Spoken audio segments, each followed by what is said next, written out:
Hello, and welcome to another episode of your Daily Pulp. I'm your host, David Avalone. Still drinking. Lots of stuff. So we've talked about Avalone, and then Hammett, and then Kane. Avalone because I playing a favorite, obviously. But obviously, also, next we got to talk about Raymond Chandler. Raymond Chandler definitely is inspired by Hammett, creates some beautiful short stories and novels in the tradition started by Hammett, and he admits it. He writes this great essay in December 1944 called "The Simple Art of Murder," in which he dissects what the murder story, the detective story, has been, and how Hammett kind of dragged it kicking and screaming into the real world. He's particularly hard on the very popular English style of mystery, where the murder is incredibly complicated. Every character has a motive, everyone is a red herring. And people behave in a way, and I think he's right about this, that no human being on earth has ever behaved. And I say this as someone who enjoys Agatha Christie while also realizing they're almost as big. They're almost fantasy novels like J.R.R. Tolkien for their resemblance to the real world. Uh, in his essay, Chandler talks about how the police never have any trouble finding someone who tries to get cute with their murder, but someone who started planning a murder 2 minutes before they committed it, that's a little trickier to deal with. A good friend of mine, Mandy Kiefitz, very nicely got me the Atlantic Monthly, in which The Simple Art of Murder first appeared from 1944. Reports about the Allies entering Paris. It's a really amazing magazine, but in order to not damage it, I'm going to read you the last couple of pages of The Simple Art of Murder from the 70s, I'm going to say. When is this paperback from? Fourth printing, 1980. Cover goes back to 72.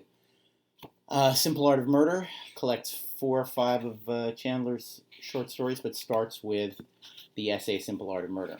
And here in this last section, he talks about what Hammett achieved, and also he lays out the definition of what kind of hero you need in the realistic, quote-unquote, murder mystery. Here we go.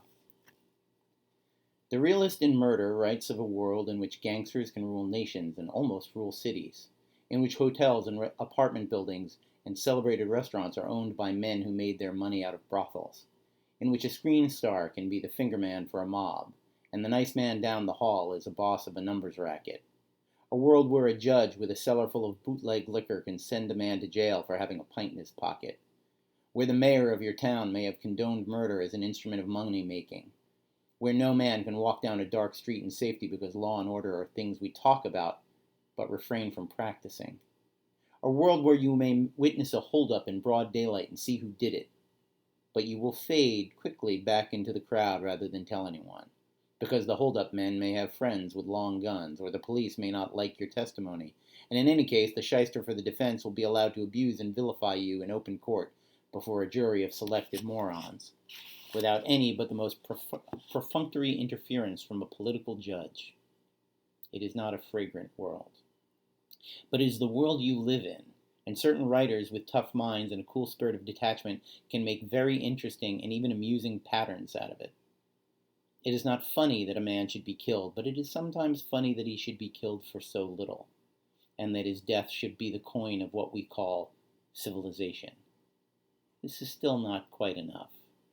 In everything that can be called art, there is a quality of redemption. It may be pure tragedy. If it is high tragedy, and it may be pity and irony, and it may be the raucous laughter of the strong man. But down these mean streets a man must go who is not himself mean, who is neither tarnished nor afraid. The detective in this kind of story must be such a man. He is the hero, he is everything. He must be a complete man and a common man and yet an unusual man. He must be, to use a rather weathered phrase, a man of honor, by instinct, by inevitability, without thought of it and certainly without saying it. He must be the best man in his world and a good enough man for any world. I do not care much about his private life. He is neither a eunuch nor a satyr.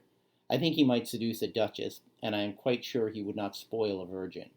If he is a man of honor in one thing, he is that in all things. He is a relatively poor man, or he would not be a detective at all. He is a common man, or he could not go among common people. He has a sense of character, or he would not know his job. He will take no man's money dishonestly, and no man's insolence without a due and dispassionate revenge. He is a lonely man, and his pride is that you will never treat him as a proud man.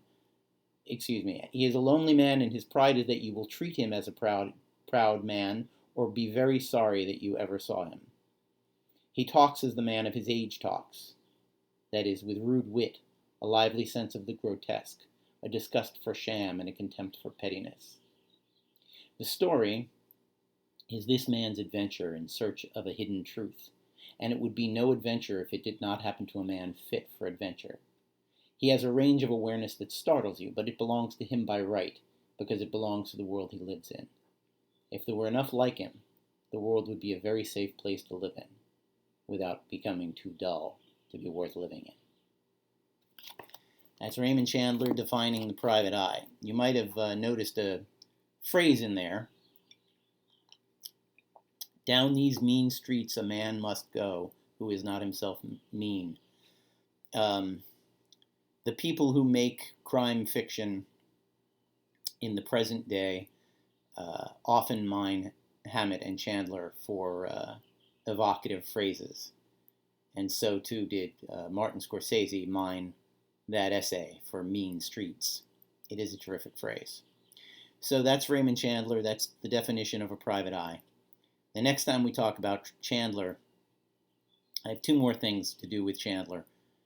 You notice I'm not very interested in his private life. He might seduce a duchess, but he would refrain from despoiling a virgin. Well, I have a quote from one Chandler book about despoiling duchesses and another one about refraining from virgins, which I think you'll find interesting in a couple of days. Till then, sayonara.